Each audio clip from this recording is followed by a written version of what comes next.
Dari Cisoka, Tangerang. Assalamualaikum warahmatullahi wabarakatuh. Tanggal 9 Agustus lalu, Bapak Ana dipanggil lebih dulu dari kami dalam keadaan koma di rumah sakit.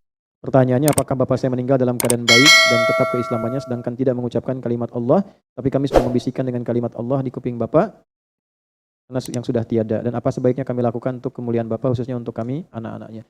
Satu, selalu berhusnudzan pada Allah. Kalau Allah sudah titipkan sakit, misalnya koma, tidak bisa melakukan apapun.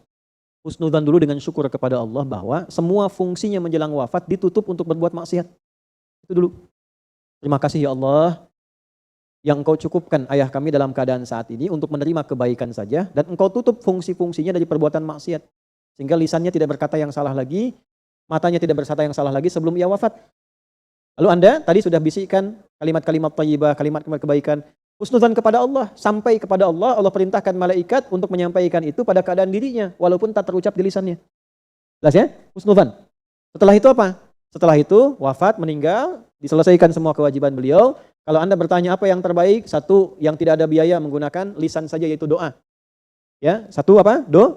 Nah, yang kedua, praktekkan semua ilmu yang pernah diajarkan ayah dan amanat yang baik-baik. Praktekkan. Jelas? Nah, yang ketiga, ya, jika ayah berwasiat amal-amal baik, lakukan. Jika tidak ada, Anda teruskan amalan baik yang pernah dikerjakan ayah atau amal kebaikan yang ayah belum kerjakan tapi Anda niatkan untuk ayah Anda. Tiga-tiganya terkumpul dalam satu hadis, 9 lafaz di hadis Muslim. Idza mata al-insanu. Idza mata al-insanu. Riwayat kedua, idza mata al-abdu. Kemudian diterjemahkan dalam tafsir hadisnya idza mata ibnu Adam. Ini yang populer tafsir hadisnya. Redaksinya idza mata al-insan, idza mata al-abdu. Jika manusia yang sibuk itu wafat, meninggal, inqata asairu amali, maka semua amalnya selesai. Semua pahalanya pun selesai.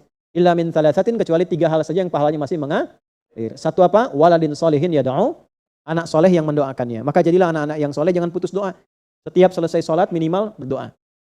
2, sedekatin ya, amal baik yang mengalir pahalanya.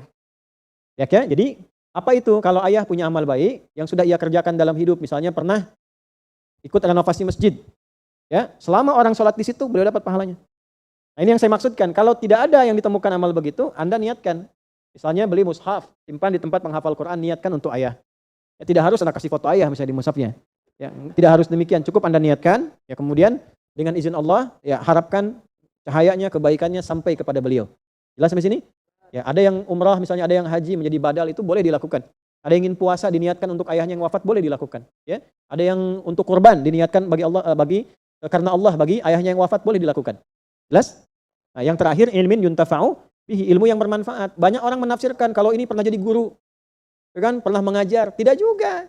Jangan batasi di situ. Seayah-ayahnya ayah. Tuh. Saya akan selalu kangen dengan suara ibu itu. Nah, itu. Seayah-ayahnya ayah sudah pasti punya ilmu ayah yang mengajarkan anak ayah itu menjadi baik dalam hidup. Oh, tangkap tuh.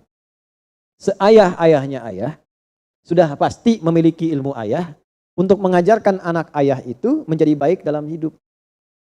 Ayah pernah minta Anda sholat? Sholat nak? Pernah? Ya, pernah diajarkan jujur? Pernah? Pernah diajarkan baik? Pernah? Pernah diajarkan jangan berkata kasar? Pernah? Ketika Anda praktekkan itu, diniatkan kepada Allah untuk ayah Anda, seketika pahala mengalir untuk ayah. Makanya saya sering katakan gini, kalau bisa anak-anak bapak ibu, anak saya, anak kita, usahakan ngaji pertamanya dari orang tuanya. Minimal Fatihahnya. Ya, ketika meninggal anak itu baca Fatihah, setiap baca dalam sholat itu jadi cahaya di alam kubur untuk ayah andanya. Usahakan. Usahakan pernah di lisan kita itu membimbing anak. Nah, itulah ilmin yuntafa'u bihi. Ingat, makanya kalau sudah dapat Quran, ya, saya selalu katakan pada anak-anak kami di pesantren juga di sekolah, ya, terutama ayah yang sudah meninggal, kalau kangen tuh baca Quran. Atau sehari kalau ada nggak sholat tuh ingat, nggak jadi cahaya buat orang tua. Nah, itu yang membuat kita semakin rajin meningkatkan ibadah itu ya. Insya Allah.